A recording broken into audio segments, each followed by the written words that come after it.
Tonight on CTV News, Aspen, Colorado is now 100% powered from renewable energy. Plus, a pro BMX biker was showing off his skills at CSU. Hear what he had to say about the up-and-coming sport of flatland BMX. And later, we preview CTV's new comedy show, Sort of Sketchy. All this and more on CTV.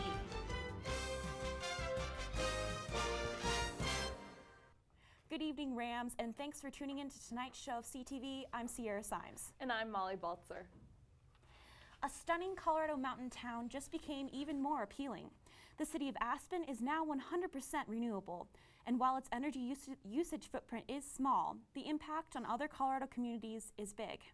Water, sunshine, and wind power the trees, and now the city of Aspen, thanks to the Director of Utilities and Environmental Initiatives, David Hornbacher, who oversaw the completion of a decade-long project to achieve 100% renewability. So our final renewable energy mix, our portfolio that keeps this town 100% renewable energy and green and the lights on and reliable and low cost, is 53% wind, 46% hydroelectric, and 1% landfill gas. Since the 1980s, Aspen has been developing sources of renewable energy to ward off the effects of climate change, like a diminishing number of frost days, in a project called the Canary Initiative. Something we are very sensitive to, just like the canary in the mine shaft, and so we're taking action to create a pathway not only for this community, but hopefully it inspires other communities to really look at what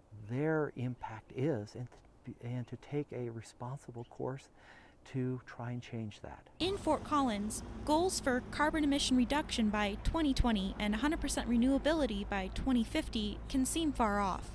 That truck is not renewably powered at this point in time.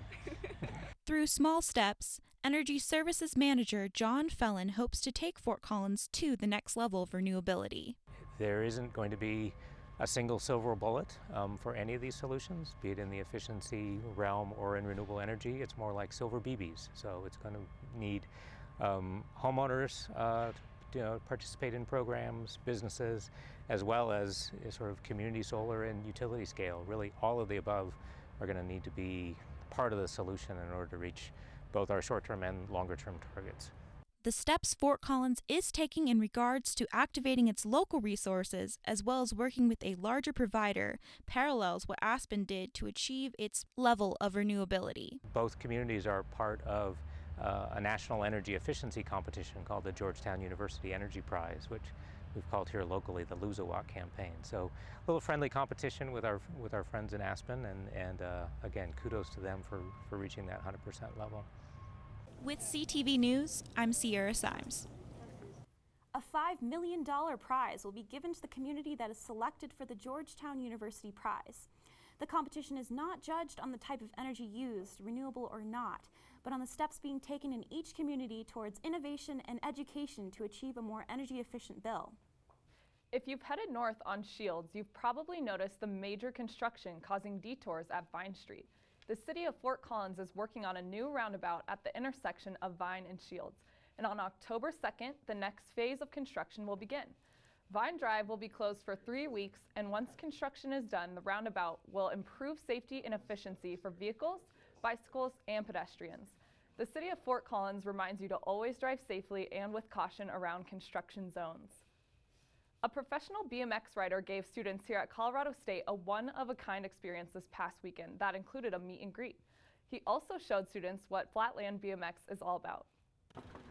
Terry Adams, a professional flatland BMX rider, took to CSU's campus this past weekend to show students what the sport is all about. The Red Bull-sponsored athlete flew in from Memphis, Tennessee to do a campus tour at Colorado State. Yeah, what's cool about the campus tours is that I'm just kind of going around finding the flattest spot that I can ride and kind of doing my thing. It's not like a set organized show where I'm going on at a certain time. Half the time, most of the students that end up watching me have no clue who I am or what I'm doing here. Adams had a chance to explain to students what flatland BMX is. More of the artistic side of riding. So it's basically coming up with different tricks and performing them on the flat ground. So the easiest way to describe flatland is kind of like breakdancing on a bike, I would say. Terry was 16 when he began entering competitions. Since then, he has won a gold medal from the X Games in 2005 and one of the most prestigious awards in his sport, the Ride BMX Magazine's #1 Ride Award. While working for Red Bull, he travels the U.S. showing people this one-of-a-kind sport. Adams has some advice for those who are wanting to get started. Advice would be to find a crew that rides.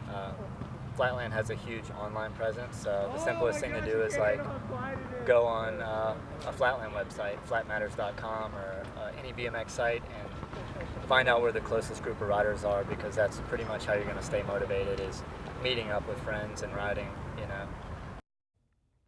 If you have questions for Terry about Flatland BMX, you can contact him on his Twitter @TerryAdamsBMX. Fort Collins Brewery is taking home some hardware. They won a gold medal at the 2015 Great American Beer Festival for their fall seasonal draft, Oktoberfest.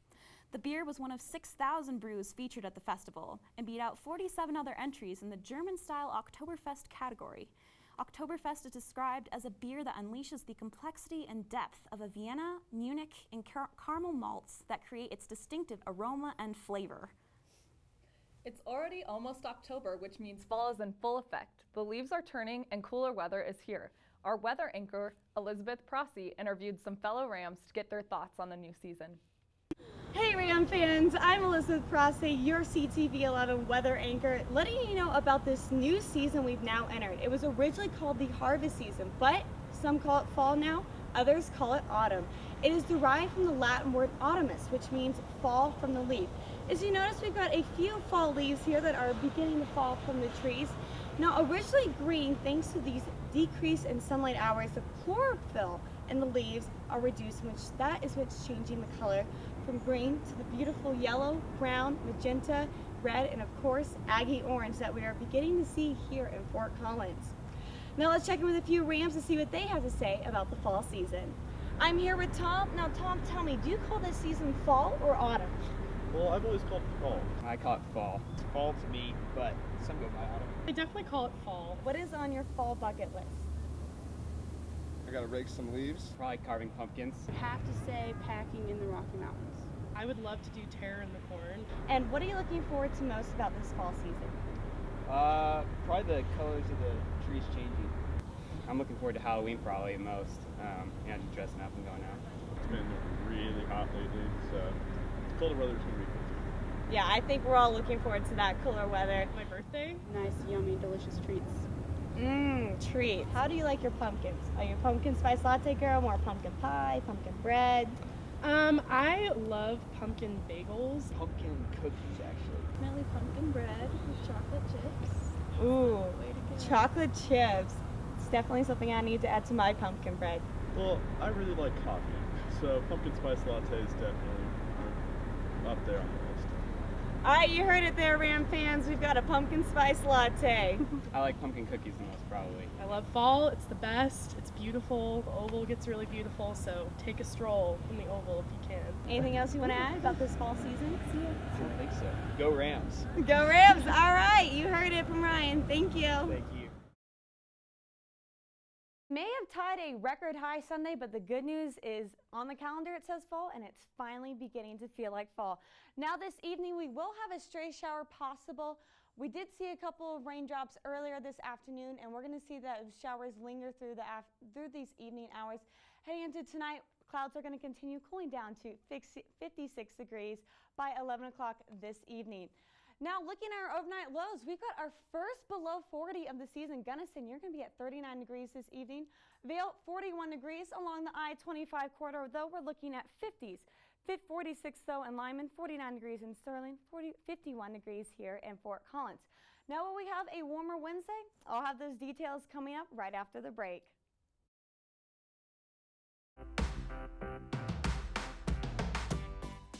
Having one of those days where you need to just get out of your head and chill out? If that's the case, head to the Laurie Student Center and relax. One of the best spots to relax in the LSC is outside the food court on the plinth lawn. Don't forget to stop by the Ramhead Fountain. The Level 100 Commons is the perfect spot. Lounge by the flat screen TVs or enjoy one of the gaming chairs to escape the daily grind. You can always relax in the LSC.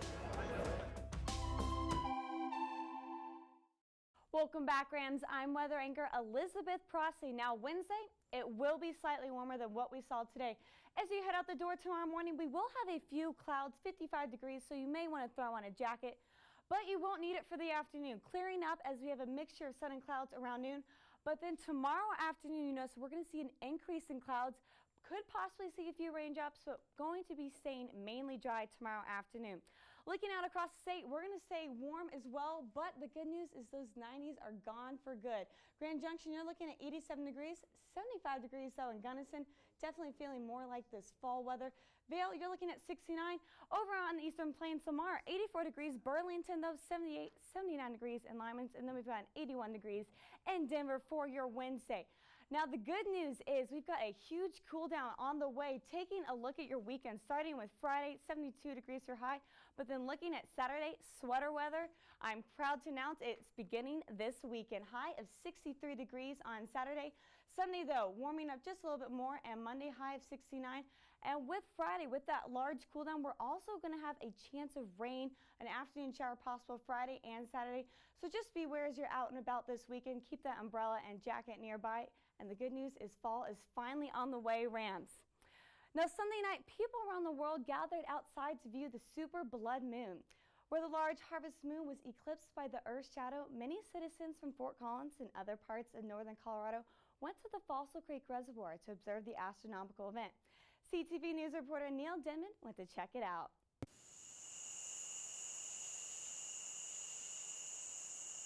Sunday night marked the event that people all around the world were able to view. The Northern Colorado Astronomical Society hosted a viewing event out at Fossil Creek Reservoir in South Fort Collins. And we're out here with the Northern Colorado Astronomical Society showing people the wonders of the night sky.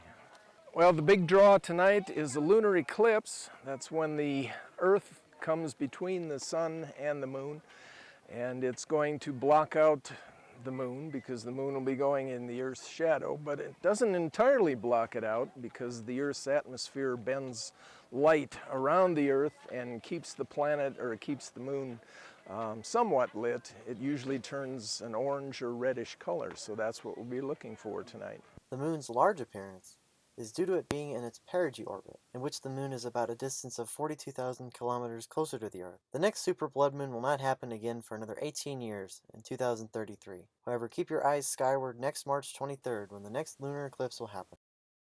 CTV News, Neil Denman. Be sure to check out the Northern Colorado Astronomical Society's website at www.encastro.org to find out more astronomical viewing events throughout Northern Colorado. I'm sports anchor Grace Reeder. Liz, before you go, I have a speed round of CSU questions to ask you. Tonight on my segment, I'm going to be playing a game called Panicked or Poised.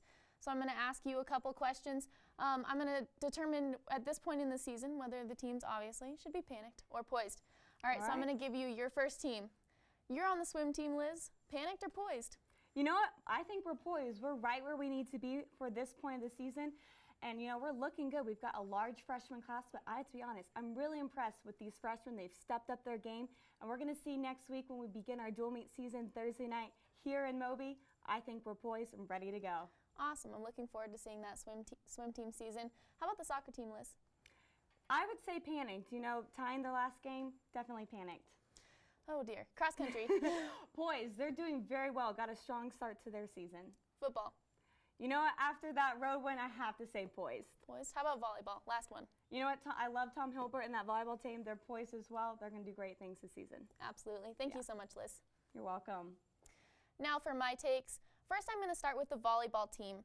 The Rams have established themselves as a very talented group, and not just this season, but a consistently talented team that's a force every single season. But now it's time to raise the bar. If this team wants to move past the Sweet 16 this year or in years to come, they need to be sweeping Boise and need to put up a fight against surprise teams like Shanghai. So although this volleyball team is incredibly talented, it's time to raise the bar. For them, I'm gonna say panicked. Now to football. This team lost a lot of players last season. They have an inexperienced line and quarterback. Coming off of a record-breaking season last year, it's hard to watch CSU struggle against UTSA and lose to Boulder. But when this team gets experience under its belt, they're going to be incredibly talented. So for this team, I'm going to say poised. I'm feeling really generous tonight, so we're going to end on one last team that should be poised. That's the CSU cross country team. We didn't give this group enough credit for the amazing runners that they bring, like Jarrell Mock and Jefferson Abbey. Coach Art Seamers has raised the bar for both the men and the women's team, and they've been a powerful Mountain West team for several seasons.